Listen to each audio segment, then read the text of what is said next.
In this video, I will be demonstrating how to complete objective number 2 for the CSIS 116B final exam project. We'll start by creating a new project in Visual Studio, and it will be an ASP.NET web application. If you're using Visual Studio 2017, make sure that you get the .NET framework template, not the .NET Core options. So it's ASP.NET web application .NET framework. That's the selected template. Go ahead and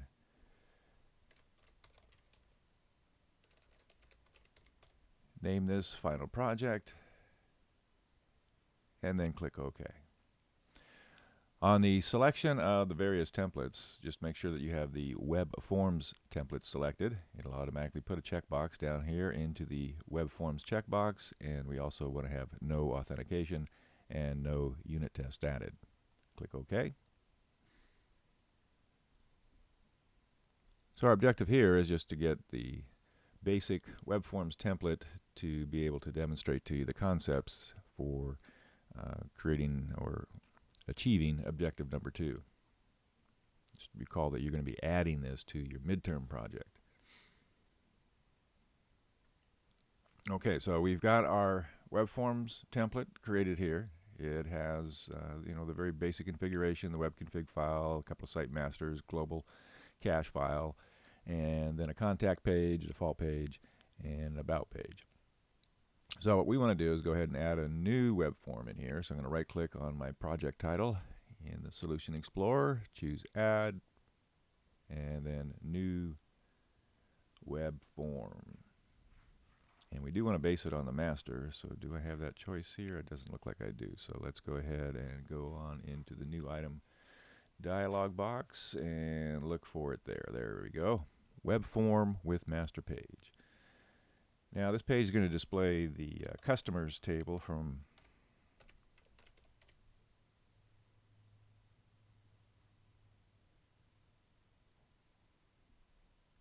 and then I'll go ahead and click Add, select the site master, and OK. So then we get a new web forms generated. From the toolbox, I'm going to go ahead and grab a grid view control. So that's going to be under our data grouping here. Drag and drop that into the design view of the web form. That way I get the smart task menu here where I can go ahead and immediately select my data choice, my data source. It's going to be a SQL data source. We'll leave the default setting there. And then we'll create a new connection. This is going to connect to the student SQL server using SQL Server authentication. We'll go ahead and put in our credentials, first name, first initial, last name, and then our password.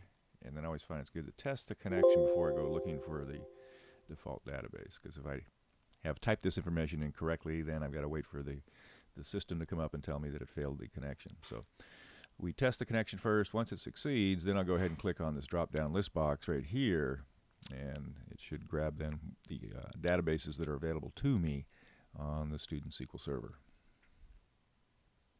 So now that we have that list, I'll go ahead and choose the one that is represented by my name. So that's my database. That's the one that I populated all of the Northwind tables into. Go ahead and click OK. And now that we have our connection, we can go ahead and get the connection string established in our web config file. So it's going to write a little bit of code for us in the web config file that actually is the connection string to connect to that database. And then on the next screen, this is now where we're going to actually choose the, got ahead of ourselves there, choose the table that we want to view. So that's going to be the customers table.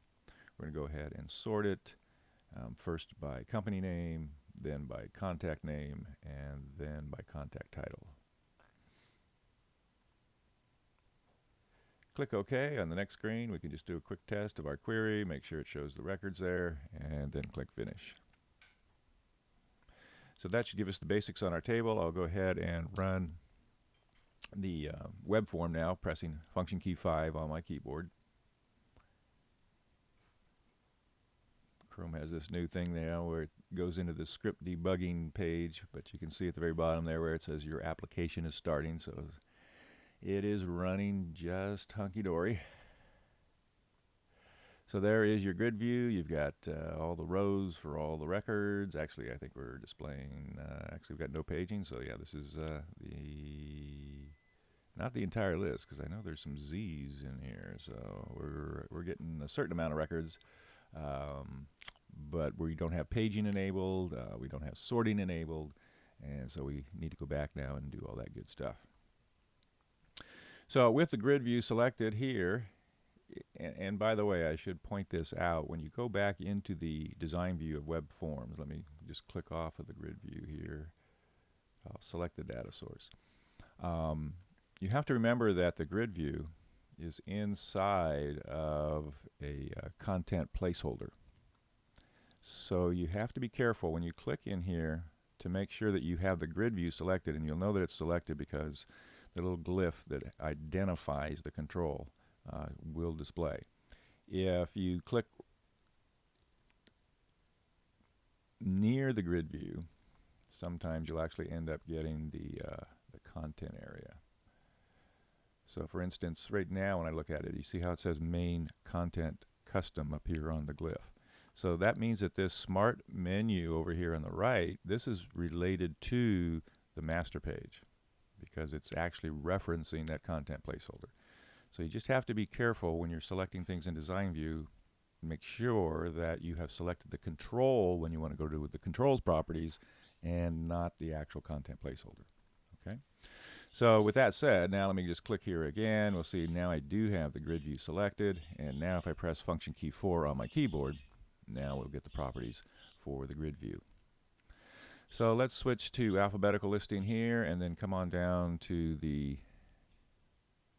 paging options.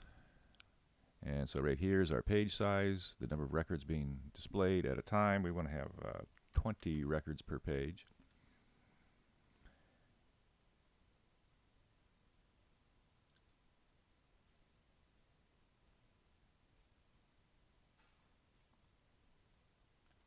And then also from the grid view smart menu, we can actually turn on the paging as well as the sorting.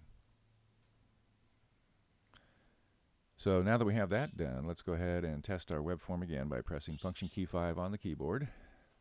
Have it load up into our web browser. Okay, and now you can see again, there's our grid view. Now we have sorting capabilities. I can just click on any of these fields here now, the column headers, and actually sort by that value. If we go to the bottom, you'll see there now we have our paging indicators so that we can actually click on these numbers here and change to each of the subsequent pages. And so I guess I was wrong. I would have sworn that there were some Z values in there, but it looks like Wolza was the last record in that table.